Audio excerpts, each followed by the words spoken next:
Salut à vous petites pailles, on se retrouve pour une nouvelle vidéo. Et cette vidéo n'est autre que la FAQ, celle que vous attendiez tous, elle est enfin arrivée. Et pour ça, j'ai demandé de l'aide à ma tendre moitié, j'ai nommé Tiffany, qui va me poser les questions que vous m'avez posées sur Facebook et sur YouTube. Je t'en prie Tiffany. Alors, les petites pailles voudraient savoir quel âge tu as.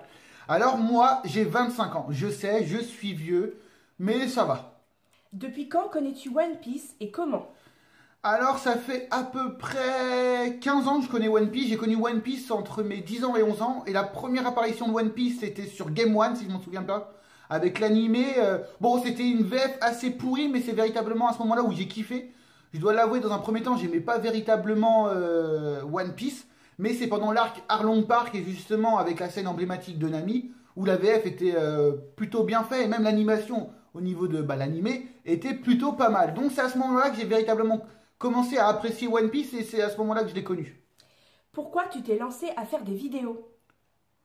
Alors je me suis lancé à faire des vidéos tout simplement parce que sur Facebook, j'étais sur pas mal de groupes sur Facebook et je lançais des théories où je parlais avec des gens. Mais le problème avec Facebook, c'est justement si quelqu'un ne commente pas le post que tu as envoyé, en fait celui-ci, il part au fil de l'actualité. Et en fait ce que tu as dit, tout disparaît. Alors moi je voulais une trace concrète qui resterait et que les gens pourraient regarder même si le temps avance. Et c'est pour cette raison que je me suis mis sur YouTube. Mais il y a aussi parce que j'ai vu qu'il y avait pas mal de youtubeurs qui faisaient des théories comme Alpha Too Late, le Doc, One Theory ou même comment s'appelle-t-il, Mon Corvo. Et du coup, il y a des fois, j'étais pas d'accord avec eux et je voulais m'exprimer sur ce point de vue-là. Mais le problème, c'est quand tu mets des commentaires sur YouTube, eh ben eux aussi, ils tombent un peu dans l'oubli. Donc j'ai décidé de faire mes propres vidéos aussi à cause de ça. Ou grâce à ça, ça dépend. Combien de temps mets-tu à faire tes vidéos? Alors, ça dépend. En fait, je mets pas si longtemps que ça dépend en fait. Bon, le montage en lui-même, tout ça, c'est assez galère quand tu filmes. Là, ça te prend une journée entière, limite. Mais bon, pour tout ce qui est théorie, tout ça, ça dépend. Parce que je peux avoir une théorie qui va arriver direct, ça va y avoir une élimination. Et des fois, ça peut prendre plus de temps. Par exemple, il y a des théories où j'ai commencé en septembre, mais comme j'avançais pas à des masses, j'ai arrêté. Pour moi, je ne passe pas beaucoup de temps sur One Piece, mais pour ma tendre moitié, j'ai dit bien ma tendre moitié, je passe trop de temps. Mais bon. Et aussi, comment fais-tu pour avoir toutes ces idées? Putain, alors là, trop naturel. La question que tu as posée, c'est trop... Comment fais-tu? Bon, enfin bref, alors comment je fais pour avoir toutes ces idées? Alors tout simplement, ça me vient, il faut avoir un minimum de culture, hein, c'est-à-dire tu regardes la télé, tu regardes les infos, les documentaires, tout ça. Donc des fois tu peux te rebalancer dessus, mais des fois aussi c'est grâce à des émissions. Alors mes idées, je dis pas c'est des idées qui sortent de l'ordinaire, en fait ils sortent du commun de One Piece, c'est-à-dire que personne ne les avait fait au préalable. Mais quand tu y réfléchis bien, c'est pas super bien pensé, réfléchi quoi. C'est juste voilà, des fois j'ai regardé la série Camelot. Voilà, ça me faisait délirer, hop, j'ai une idée. Je peux regarder mes chaussures, hop, j'ai une idée. Je peux regarder ma copine, hop, j'ai pas d'idée. Alors, quel logiciel utilises-tu? Alors, quel logiciel j'utilise? Alors, tout simplement, j'utilise Power Director. Alors, c'est un... Non, je l'ai mal prononcé, c'est Power Director. Alors, c'est un logiciel qui est sur téléphone, tout simplement parce que je vous avais déjà dit dans une vidéo au préalable que j'avais tout simplement foutu en l'air mon ordinateur portable. Il est tombé, ou plutôt il a fait un vol plané de mon bureau jusqu'au sol. Je ne comprends pas vraiment comment ça s'est passé, enfin si, mais bon, j'aurais aimé être là pour le voir. Enfin, c'est pas grave. Donc du coup, je fais toutes mes vidéos sur téléphone. Et c'est un peu galère, je dois l'avouer, mais bon, ça va, ça passe encore. Penses-tu te diversifier au niveau des mangas? Tu sais même pas ce que c'est un manga. Oui, alors... alors, non, pas vraiment. Alors, pourquoi? Tout simplement parce qu'il y a déjà des gens... Merci pour le bruit de page, on entend en fait, on entend tous les petits bruits de page. Merci, c'est tip top. Alors non, je ne pense pas me diversifier, tout simplement parce qu'il y a... Merci d'avoir reniflé aussi. Non, je ne pense pas me diversifier, tout simplement parce qu'il y a des youtubeurs qui font ça très bien. Je prends l'exemple du chef Otaku, on n'a plus besoin de le nommer. Tout le monde le connaît et il fait ça très bien. Il analyse, il lit, il fait des très bons synopsis. En plus, il m'en parlait certaines actes des fois. On peut ne pas être d'accord avec lui que sur certains points, hein, pas sur tout en général. Donc, il fait ça très bien. Donc, je ne vois pas l'intérêt de surenchérir derrière lui, alors que même moi, je le regarde et je regarde si je vais avoir un avis sur celui-ci. Mais bon, il y aura sans doute une rubrique coup de cœur, coup de gueule, où je parlerai par exemple de mes coups de cœur manga ou de mes coups de gueule, sans pour autant approfondir plus que ça, mais juste faire part un peu de mes impressions. Cependant, je pense à décliner ça sur pas mal de choses, par exemple la musique, l'actualité, les films, et sur beaucoup de choses. Mais par contre, j'aimerais mettre quelque chose en place. En fait, si vous m'écoutez et que vous faites du manga amateur, c'est-à-dire que vous dessinez de votre propre côté, eh ben j'aimerais bien faire une petite rubrique là-dessus, tout simplement parce que nous on est des fans, on aime bien tout ce qui est One Piece, les mangas à part entière, et le problème c'est que rien nous est, entre guillemets, donné. On n'a pas la chance de pouvoir exprimer, de donner notre travail aux gens parce qu'on dessine tous un peu. Donc si vous avez des mangas amateurs, si vous avez une idée, que vous avez commencé à faire des chapitres, mais bon, question vue ou question... comment dire, critères ou encore critiques, plus exactement, vous avez rien, bah, passez-les-moi, envoyez-les-moi, et moi j'essaierai de faire des petites vidéos, rubriques sur les mangas amateurs, si je peux vous aider dans certaines critiques ou quoi que ce soit. Donc voilà, c'était juste une petite parenthèse sur ce que je compte faire un peu pour l'avenir. Alors, une petite paille t'a lancé un défi, celui de ne pas utiliser le mot cependant. Le feras-tu? Ah là là, c'est un défi difficile, hein, parce que j'arrête pas de le dire. Cependant... je vais le révéler. Non, je vais le relever. Ah, c'est ça. Hein. Non, mais je vais le révéler. Non, merde. C'est quoi? Je vais le... Merci à toi. Heureusement que tu es là. Je vais le relever. Oui, voilà. J'ai eu du mal sur ça. C'était un peu galère. Et oui, je vais le relever. C'est un défi que je prends à cœur. Et je sais que c'est toi, Idriss Akagami, je te nomme, et oui, en effet, car je reviendrai vers toi sur tes impressions de ma nouvelle vidéo avec le mot « cependant » banni de ce lexique. Quel est ton personnage préféré? Alors, mon personnage Non, mais t'as vu comment t'as de la tonation? Quel est ton personnage préféré? Ouais, mon personnage préféré. Alors, j'en ai pas véritablement, c'est difficile, hein. C'est véritablement difficile de dire qu'on n'a qu'un seul personnage préféré. Moi, j'ai une ribambelle de personnages préférés, sachant que Oda les construit super bien. Mais j'ai vraiment souvent des coups de cœur, non pour la team Mugiwara, mais vraiment ce qui l'entoure. Par exemple, le docteur Ilulu, que j'ai véritablement adoré. J'ai bien aimé aussi l'esprit belle-mère. Quel autre personnage? Barbe Blanche. C'est souvent des personnages qui sont pas véritablement... comment dire, collés aux personnages principaux, mais véritablement qui sont annexes. Et ça, j'aime bien les personnages annexes, parce que c'est souvent les meilleurs persos. Que penses-tu de l'alliance Eustace-Kid? Tu peux répéter? Vous pouvez la question? Que penses-tu de l'alliance Eustace-Kid? Eustace-Kid. Alors l'alliance Eustace-Kid, c'est quoi exactement? L'alliance Eustace-Kid, c'est Eustace-Kid, du nom, Eustace-Kid, Apu et Hawkins. Donc qu'est-ce que je pense de cette alliance? Alors ce qui est pas mal, on sait qu'ils ont affronté Kaido. Il y a de grandes chances qu'ils l'ont affronté. Et ce qui pourrait être pas mal, c'est qu'ils l'ont froissé. Non, je me refais. C'est que Kaido les a froissés. Parce que s'il les a froissés, ce qui pourrait être plutôt bien, c'est que les Mugi trouvent justement une alliance à faire avec eux pour justement détrôner Kaido. Car maintenant, on sait qu'il a pas une flotte, mais carrément un empire, un royaume, un monde à lui, quoi. Donc ça pourrait être pas mal au niveau de l'avenir... du manga. Pour toi, qu'est-ce que le One Piece? Alors pour moi, qu'est-ce que le One Piece? Alors c'est une question véritablement difficile. Alors si vous avez regardé déjà le one-shot de Romance Down fait par... alors je sais pas si je le prononce bien, mais c'est pas grave. Romance, on va l'appeler, de Ichiro Oda. Vous pouvez voir qu'il s'est un peu... on va dire teasé au niveau de ce one-shot, parce qu'on a un peu... on a le prémisse de One Piece, c'est-à-dire comment il allait construire les choses. Et concrètement, Garp nous dit dans ce one shot que voilà, le plus important c'est pas le matériel, c'est voilà, il te fait un petit pamphlet sur tout ce qui se passe et il fait un peu au niveau il crée carrément une maxime, mais bon. Et du coup, ce personnage là te dévoile un peu ce que pourrait être le One Piece. C'est pas quelque chose de matériel, mais plus un accomplissement ou même rien que la première étape de quelque chose d'autre. Alors véritablement, je ne peux pas vous expliquer concrètement comment je vois le One Piece parce que c'est quelque chose d'à moitié d'abstrait. Pour moi, c'est métaphorique.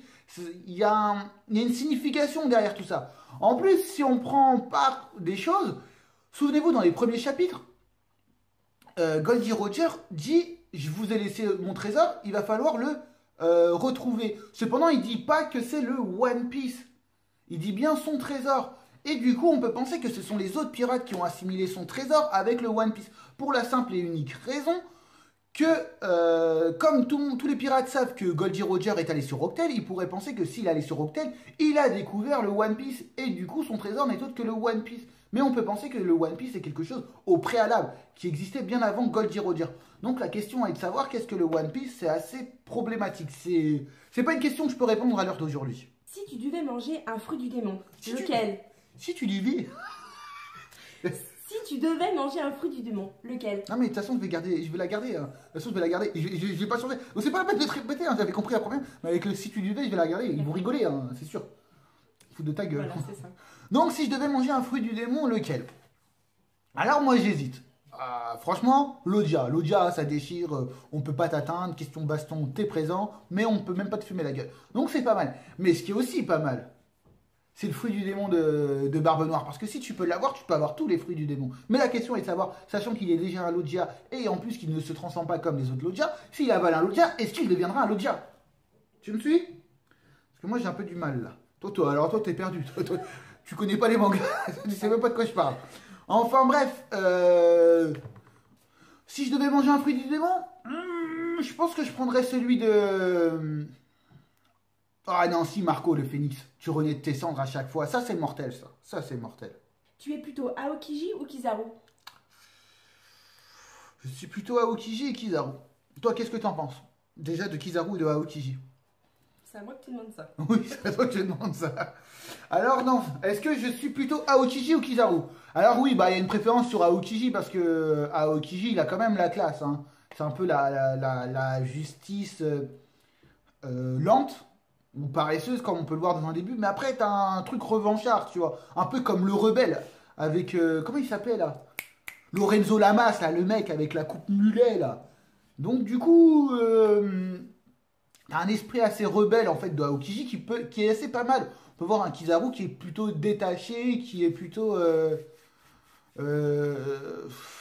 nihiliste, c'est ça, quand t'es un Jean Foutiste ou je sais plus quoi. Je sais plus trop utiliser ce mot-là. Donc en vrai, on voit bien un Jean Foutiste et c'est pas véritablement intéressant. Je pense qu'il cache peut-être quelque chose, mais Aokiji a plus une revanche et en plus il est plus déterminé au niveau de ses convictions. Donc en fait, c'est un très très bon personnage en fait. Moi, je m'en suis rendu compte, justement pendant Pekazard, où justement on sait qu'il a affronté Akainu, et là en fait, là franchement, là t'es sur le cul quand même. Tu es plutôt crocodile ou Doflamingo? Ah sûr, tu sais même pas c'est quoi. On a l'impression que quand tu dis crocodile, tu penses que c'est des petits bonbons là, Haribo. Alors crocodile ou Doflamingo, Doflamingo, ça va de soi, Doflamingo c'est un bête de personnage. Doflamingo c'est notre petit Hisoka. Alors pour ceux qui connaissent pas Hisoka, c'est un des personnages de Hunter x Hunter, l'un des meilleurs personnages au monde. Inspiré déjà de Dios de Jojo Bizarre Adventure. Donc déjà, quand tu fais une inspiration qui est super bien réussie, comme Hisoka qui était déjà inspiré d'un personnage, et que tu refais un Doflamingo qui est inspiré d'Hisoka, qui est lui-même inspiré de Dios, tu te dis putain, il n'y a que du bon à faire quand tu t'inspires de ce personnage-là. Donc non, Doflamingo c'est un bête de personnage. En plus Doflamingo, ce qui est assez marrant, tout le monde le traite de connard, d'enculé et j'en passe. Alors qu'il est la représentation de tout ce qu'on adule. C'est vrai, pour moi, il est la représentation des stars iconiques, quoi. Iconographique, c'est ça? Oh, je sais même plus ce que je dis. Bon, enfin bref, c'est des stars véritablement, on est centré sur eux. Des stars, de la télé-réalité, il est toute la représentation, il est l'effervescence de tout ça, tout ces tumultes, il est au centre des choses. Et en même temps, il l'est pas du tout. En fait, il est manipulé et à la fois, il est super important. On ne sait pas qui manipule qui. Et ce personnage est super bien fait. Donc j'espère qu'il va revenir. Alors pas pour un combat ou quelque chose, mais pour véritablement une manigance, quelque chose de bien sous-jacent, quoi. Pas un truc voilà, plat d'une simple bagarre, mais quelque chose de bien plus profond. Quel est ton arc préféré? L'arc, c'est pas l'arc... l'arc où tu tires. C'est l'arc avec une histoire. Tac, tac. Alors mon arc préféré, alors ça aussi c'est pareil, c'est le même principe que... comment ça s'appelle? Que les personnages. C'est difficile d'avoir un seul arc préféré alors que tous sont bons. Mais bon, moi si je dois préférer... C'est marrant, par exemple, je parle de l'arc Drum. Moi pour moi il est vide, j'aime pas trop, il est simple, c'est pas super. Mais ce qui est super intéressant dans l'arc Drum, c'est le personnage d'Ilulu qui est le flashback de Chopper et tout simplement... hors norme, moi je l'ai véritablement adoré, c'est top du top. Mais en arc, j'ai adoré Alabasta. J'ai pas adoré, j'ai pas trop aimé comment dire, les décors, mais j'ai beaucoup aimé la mise en scène.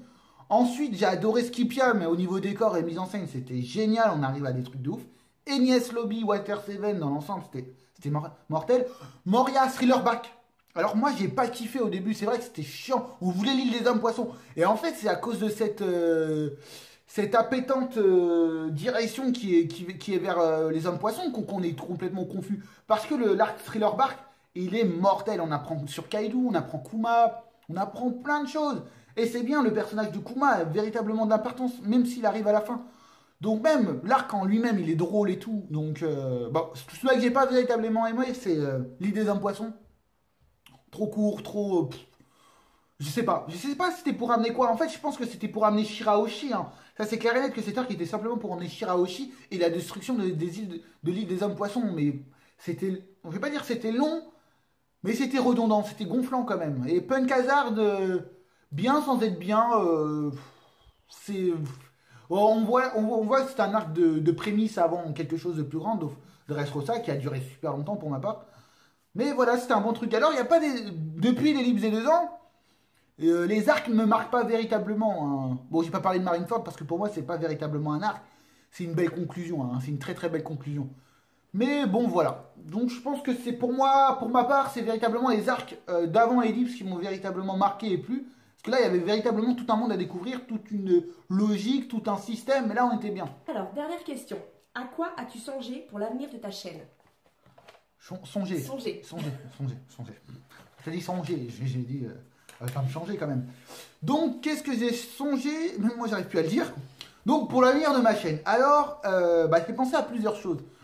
En effet, par exemple, moi, ce que je reproche à tous les youtubeurs et à nous-mêmes, à tout le monde, c'est je pense qu'on puisse pas assez dans One Piece. Parce que la vérité, One Piece, c'est une œuvre qui nous appartient, autant qu'à Eiichiro Oda. C'est vrai que pour la plupart, ça fait 18 ans, voire 15 ans, voire 10 ans, voire 11 ans, et j'en passe, où One Piece a bercé leur vie, et en plus, ça les a aidés dans les moments les plus difficiles, les moments les plus drôles. On a toujours un petit rappel. Dès qu'on voit un truc, des fois, ça nous fait penser à One Piece. Et je trouve qu'on puisse pas assez dans ça. Tout ce qu'on s'arrête à faire, ce sont des reviews, des théories, des figurines ou des figurines. Et je trouve qu'on puisse pas assez dans l'univers One Piece parce que cet univers est aussi le nôtre maintenant. Hein. Faut le dire, hein. T'as vécu à peu près 15 ans avec One Piece, c'est aussi le tien. Il t'a tout bercé. Hein. Il était là dans mes meilleurs et dans mes pires moments. Donc à ce moment-là, j'ai envie d'amener quelque chose d'autre à One Piece. Ma touche personnelle, c'est-à-dire faire des vidéos qui sont un clin d'œil à One Piece, mais qui sont véritablement de moi, qui sont ma touche personnelle. Donc voilà pour l'avenir de la chaîne. Donc ça va arriver en avril, en mai, en juin, bon de toute façon dans l'avenir, hein, faut pas. Mais ce sera des choses qui vont être personnelles. Ma vision des choses, j'ai envie de vous amener à voir One Piece d'un autre angle, de mon angle, parce que One Piece c'est pas simplement un manga, un univers, c'est quelque chose aussi. Ce sont des sujets abordés et des réflexions qui peuvent être abordées dans le véritable monde. Donc voilà pourquoi One Piece j'ai envie de me l'accaparer. Donc voilà, c'est fini pour la FAQ. On remercie tous Tiffany avec sa délicieuse voix féminine. Un peu de féminité dans le monde de One Piece, ça fait pas trop de mal. Donc bon voilà, c'est ma première FAQ. J'ai essayé de répondre à la plupart de vos questions. J'ai peut-être pas répondu à toutes les questions. Bon après, j'essaye aussi de vous répondre sur YouTube, donc ça va de pair. Donc j'espère que vous avez apprécié cette petite FAQ. C'était ma première FAQ, premier exercice. Je veux dire, ça s'est pas trop mal passé, donc à voir par la suite si vous avez apprécié ou pas. Vous connaissez la chanson. Aimez, likez, partagez et abonnez-vous. Encore merci, on se retrouve pour une nouvelle vidéo. Alors ça va être des reviews, des théories et peut-être autre chose. Donc encore merci et ciao!